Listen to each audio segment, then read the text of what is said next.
সত্য কথা শুনতে চায় কয়জন?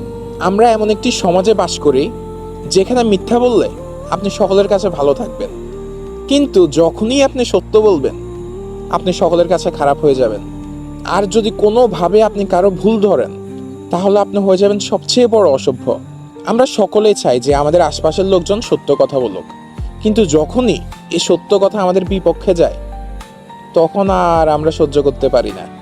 নিজেদেরকে ডিফেন্ড করার জন্য তখন আমরা বলি, তুমি এই কাজটা একদমই ঠিক করো নাই, তোমার এটা বলা ঠিক হয় নাই, তোমার এটা উচিত হয় নাই, তুমি কি আমাকে জাজ করতেছো, এরকম হ্যান ত্যান আমরা অনেক কিছু বলি যখন আর আমরা সত্য কথাটা সহ্য করতে পারি না।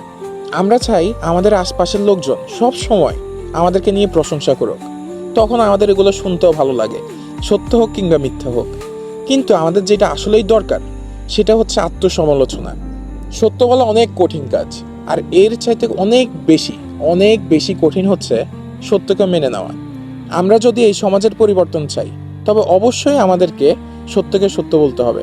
আর যেদিন থেকে আপনি সত্যকে মেনে নিতে পারবেন সেদিন থেকেই আপনি শুধু নিজের না, এই সমাজেরও পরিবর্তন দেখবেন।